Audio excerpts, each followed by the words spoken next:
Nggak gini kan sekarang tuh di Indonesia tuh apalagi pendidikan banyak masih ada kesenjangan terkait dengan pendidikan. Masih banyak usia-usia belajar yang mana mereka seharusnya duduk di bangku sekolah tapi mereka nggak mendapatkan itu gitu kan. Lalu kemudian Persatuan Umat Islam ini kan sekarang banyak lembaga pendidikan tuh yang dibawahi oleh Persatuan Umat Islam. Nah, bagaimana kontribusi lembaga-lembaga pendidikan Persatuan Umat Islam ini untuk mengatasi kesenjangan itu? Iya, jadi pertama sebenarnya pemerintah kita sudah melakukan banyak hal ya untuk mengatasi kesenjangan pendidikan, salah satunya dengan wajib belajar kan.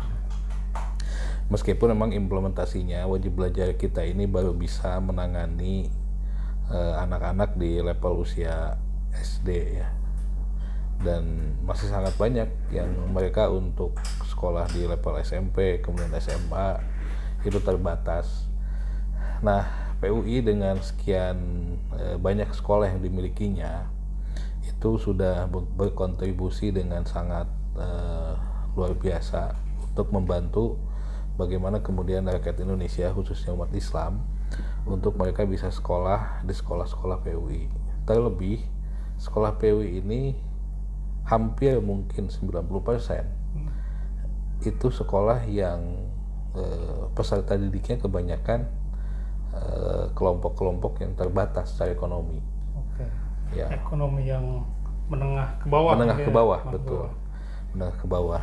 Sekolah-sekolah kita kebanyakan menampung anak-anak menengah ke bawah. Dan ini adalah sebuah dedikasi pengabdian yang dilakukan oleh PUI. Alhamdulillah, berarti sudah banyak hal yang dilakukan oleh PUI khususnya di bidang pendidikan untuk membantu pemerintah ya dalam hal merealisasikan pemerataan pendidikan di Indonesia tentunya. Nah, lalu kemudian selain itu strategi apa sih yang dilakukan oleh lembaga pendidikan PUI agar lulusan daripada lembaga tersebut itu betul-betul berkualitas baik secara keagamaan maupun knowledge yang dimiliki oleh siswa yang ada di lembaga tersebut? Yang akan kita lakukan adalah kita akan melakukan integrasi kurikulum modern dan keislaman, sehingga madrasah-madrasah PUI, pondok-pondok pesantren PUI itu mereka dari sisi keislaman kuat ya, dan juga dari sisi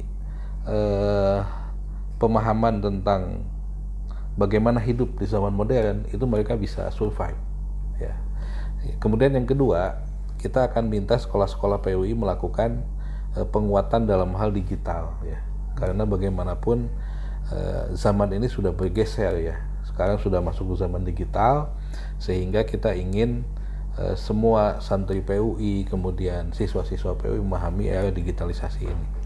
Yang ketiga, kita akan melakukan pemberdayaan ekonomi di masing-masing sekolah, sehingga ketika sekolah ini menjadi terjadi perputaran ekonomi yang bagus ya, pemberdayaan ekonomi bagus, itu akan membuat sekolah-sekolah kita menjadi sekolah yang mandiri ya. Nah, yang selanjutnya adalah kita akan dorong, khususnya DPP akan mendorong bagaimana kemudian kita melakukan kemitraan strategis dengan banyak pihak.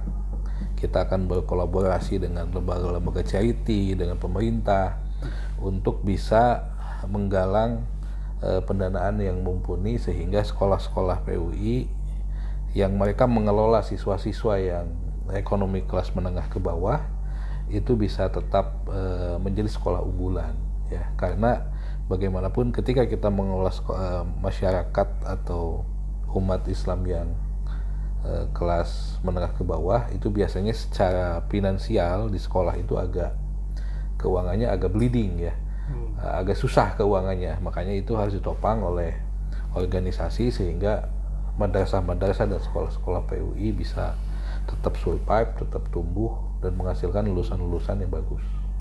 Masya Allah, berarti ya program DPP terhadap pendidikan itu sangat serius ya. Betul. Cuman tentunya program itu kan program yang bagus itu tentunya harus support juga dengan SDM yang ada di sekolah Ya, tersebut. betul. Nah, bagaimana langkah DPP ini mengenai peningkatan sumber daya manusia, khususnya dosen atau guru, ya untuk ikut serta mensukseskan program yang luar biasa itu. Ya, betul. Jadi selain tadi ya masalah kurikulum ya, memang betul tadi masalah yang membuat sekolah itu menjadi unggulan atau mutu adalah sumber daya kepala sekolah, sumber daya guru.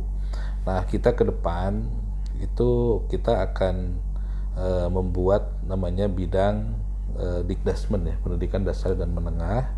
Nah, di bidang inilah kemudian akan merancang beberapa pengayaan, kemudian pelatihan untuk meningkatkan kapasitas kepala sekolah ya, karena kalau kepala sekolah sudah memiliki leadership yang bagus, kepala sekolah sudah menjadi teladan, itu kemudian guru pun akan ikut semangat, kemudian akan ikut meneladani kepala sekolah. Kemudian guru-guru juga akan kita latih ya, sehingga mereka menjadi guru yang disukai, digemari dan diteladani oleh siswa. Demikian. Lalu kemudian di zaman digital ini kan tadi ada disampaikan oleh Pak Ketum terkait dengan integrasi pendidikan yang mengkolaborasikan antara ilmu duniawi, ilmu ukhrawi dan perkembangan teknologi saat ini. Cuman yang mirisnya terkait dengan perkembangan teknologi ini kan cenderung siswa itu justru terlena, gitu kan. Bukannya fokus belajar, malah kebanyakan memanfaatkan teknologi itu untuk bermain game dan sebagainya, sehingga banyak nilai-nilai yang harusnya tertanam, nilai-nilai keislaman tentunya hilang karena ya game-game itu yang sebetulnya bisa merusak ya. Nah, bagaimana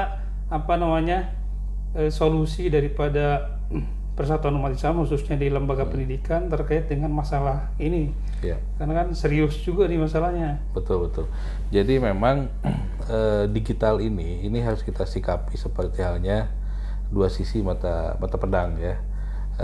Satu sisi dia bisa bermanfaat, sisi lain juga bisa merugikan.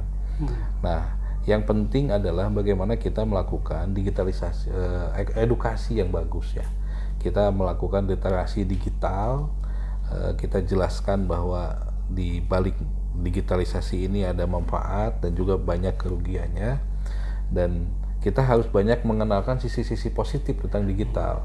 Kenapa mereka bisa lebih fokus kepada game, kepada misalnya hal-hal yang melenakan, karena memang literasi yang mereka dapatkan tentang digital itu lebih banyak itu.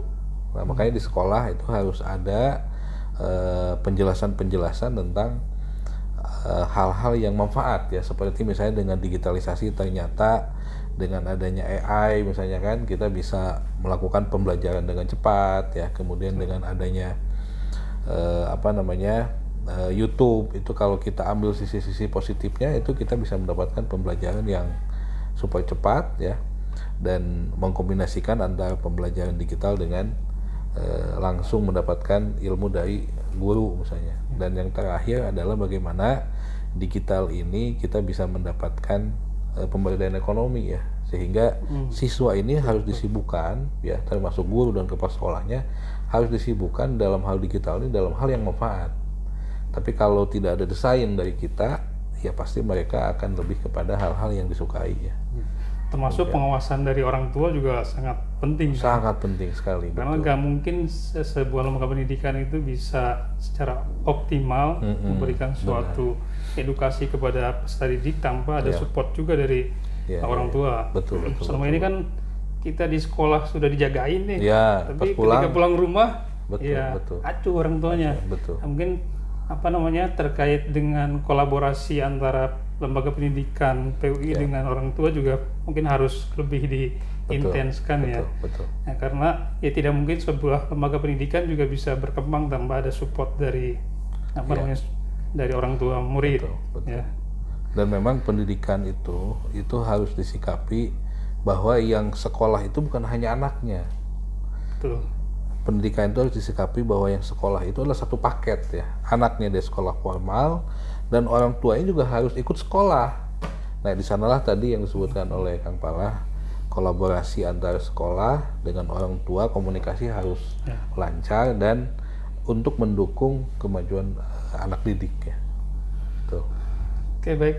Ya. Terima kasih Pak Ketua. Sama-sama ya. Mudah-mudahan lembaga pendidikan Amin, ini amin. semakin maju, Amin, semakin amin. berkah dan semakin bersaing nanti Amin, ke insyaallah, depannya. insyaallah, insyaallah. Ya. Ya, sama-sama, kasih ya. Assalamualaikum. Assalamualaikum.